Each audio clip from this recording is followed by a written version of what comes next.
The cell phone tower is about a half mile behind my house. Is what they say true? Do cell phone signals harm you? Are they going to make me grow a third arm? Now, I want to preface this information by saying that I'm in no way a scientist, an engineer, an expert on any of these things. But I spent about 28 years in the wireless industry, and I've heard it all when it comes to tinfoil hat stuff around cell phone towers. So there may be some truth to it, there may not be, but we're gonna find out. Also, don't judge. That's what happens when your kids hang on the cabinet doors. Haven't got around to fixing it yet.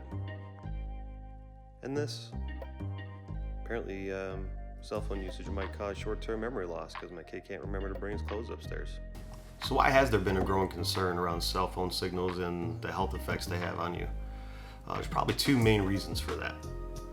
One, cell phones do emit radiation in the form of radio frequency radiation, or radio wave. Two, cell phone use is so widespread and so many people use them, and not just that they use them, but the amount of time people spend on them, even a small increase of 0.1% in a health effect can have significant increases on society.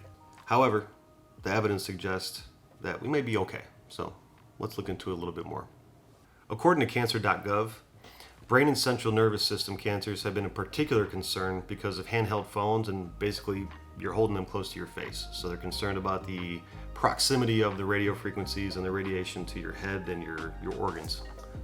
But what the concern is over ionizing radiation, which is a higher form of energy that cell phones are not capable of putting out. So how do we measure radiation from cell phones? Cell phones emit radiation in the radio frequency range of the electromagnetic spectrum. Second, third, and fourth generation cell phones, which is your 2G, 3G, 4G, emit radio frequencies in the range of 0.7 to 2.7 gigahertz. On the other hand, 5G, which is what we all pretty much have now, emits radio frequencies in the range of 80 gigahertz. That's a pretty big jump. Now, all of these frequencies, including the 80 gigahertz 5G frequency, fall within the non-ionizing spectrum. This type of energy is too low to damage DNA, which in turn will not damage your genes and will not increase your risk for any significant health effects. An example of a type of radiation that does damage your DNA would be ionizing radiation.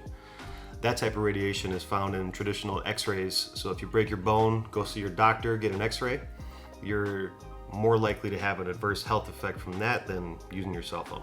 The last thing I want to look at is with the widespread use of cell phones. Everybody's using cell phones. We're on them more than we ever have been in the past.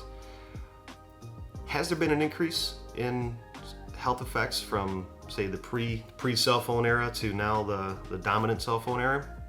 Let's see if there's any studies on that. So again, from cancer.gov, has the incidence of brain and central nervous system cancers changed during the time cell phone use increased? No.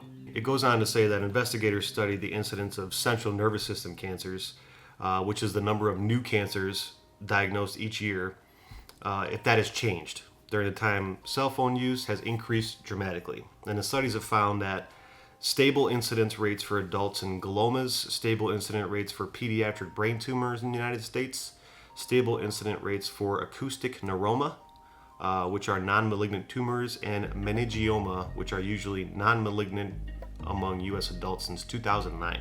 So I'm not seeing much evidence to point to the fact that cell phone towers, cell phone usage, cell phone radiation has any significant adverse effects on your health.